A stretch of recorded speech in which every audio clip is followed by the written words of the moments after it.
Russia-Ukraine war. What to know on day 8 of Russian assault.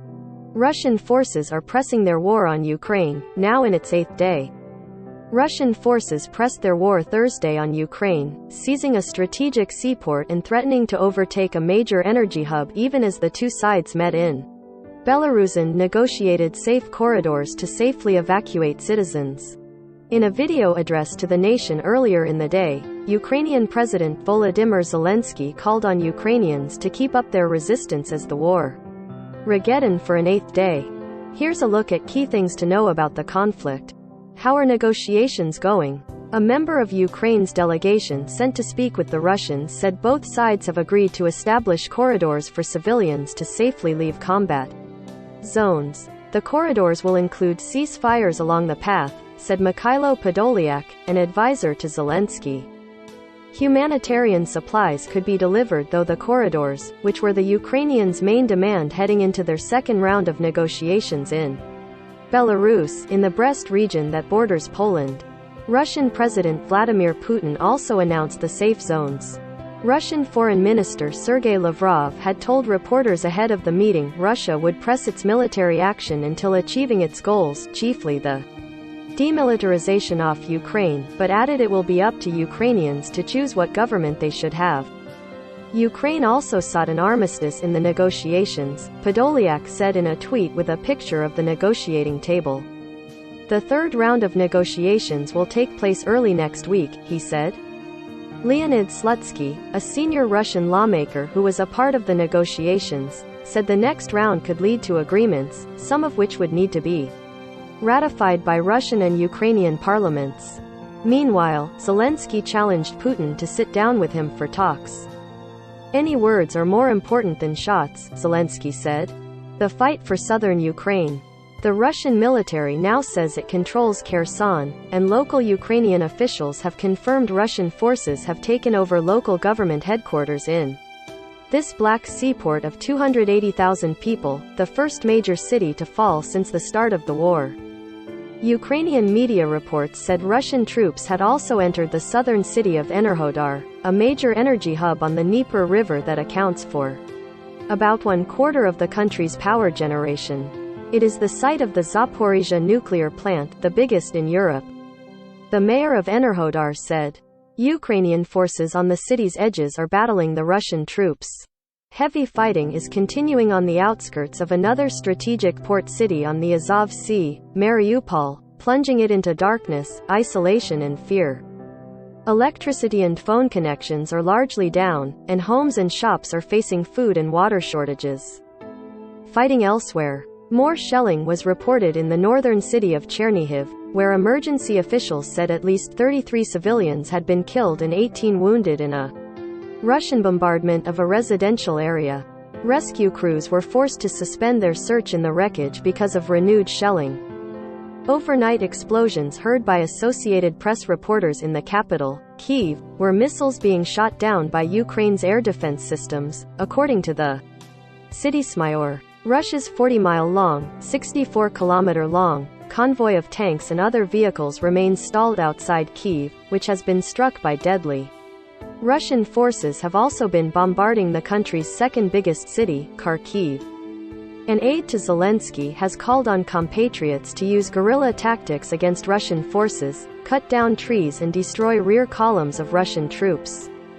How many refugees? The United Nations announced 1 million people have fled Ukraine since the Russian assault started. This amounts to more than 2% of Ukraine's population.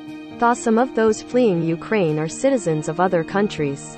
The UN Refugee Agency has predicted up to 4 million people could eventually leave Ukraine, a country with a population of 44 million. The EU Commission says it will give temporary residence permits to refugees fleeing the violence and allow them to study and work in the 27-nation bloc. The move would need the approval of member states, which have already expressed broad support. War's death toll. Russia has acknowledged nearly 500 Russian troops have been killed in the fighting so far and around 1,600 have been wounded. Ukraine has not released similar casualty figures for its armed forces. The UN Human Rights Office says at least 227 civilians have been killed and 525 wounded in Ukraine since the start of the invasion on February 24. Ukraine's State Emergency Service has said more than 2,000 civilians have died, though it's impossible to verify the claim. Russian general killed. Major General Andrei Suhovetsky, the commanding general of the Russian 7th Airborne Division, was killed in fighting in Ukraine earlier this week.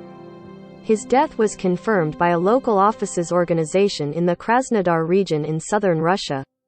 The circumstances of his death were not immediately. Suhovetsky, who was 47, steadily rose through the ranks to take a series of leadership positions. He took part in Russia's military campaign in Syria. A funeral ceremony will be held in Novorossiysk, but further details weren't immediately announced. Could Finland, Sweden join NATO? Support for joining NATO has surged to record levels in Nordic neutrals Finland and Sweden. A poll commissioned by Finnish broadcaster YLE this week showed for the first time more than 50% of Finns support joining the Western Military Alliance. In neighboring Sweden, a similar poll showed those in favor of NATO membership outnumber those against. Moscow has warned it would be forced to take retaliatory measures if Finland and Sweden joined the alliance. How are sanctions impacting Russia?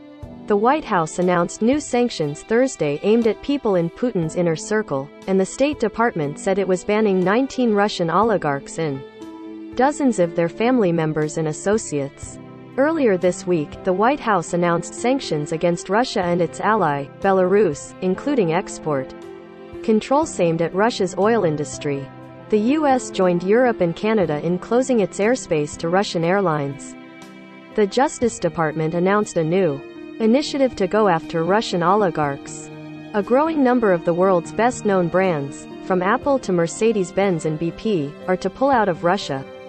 German Volkswagen Group decided to halt all its business activities in Russia, including that of subsidiary Škoda Auto, which is halting car production in its 2 Russian plants and all exports too.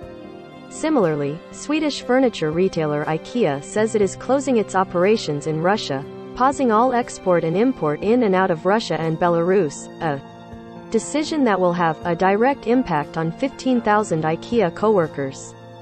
What about the Russian people? The sanctions threaten ultra-wealthy Russians who own properties across Europe and send their children to elite European private schools. Some have begun, albeit tentatively, to speak out. French authorities on Thursday said they seized a yacht linked to Igor Sechin, a Putin ally who runs Russian oil giant Rosneft, as part of EU sanctions over Russia's invasion of Ukraine. Russian billionaire Roman Abramovich confirmed Wednesday he's trying to sell the Premier League Chelsea Soccer Club, with a price tag of at least $2.50 billion floated. He said net proceeds from the sale will be donated to benefit all victims of the war in Ukraine. Ordinary Russians are also feeling the impact of the sanctions, from payment systems that won't operate and problems withdrawing cash to not being able to purchase certain items. Russian and Belarusian athletes are now banned from the Paralympics Games for their country's roles in the war in Ukraine when the Games open Friday. Follow the app's coverage of the war between Russia and Ukraine. https://apnews.com/hub/Russia-Ukraine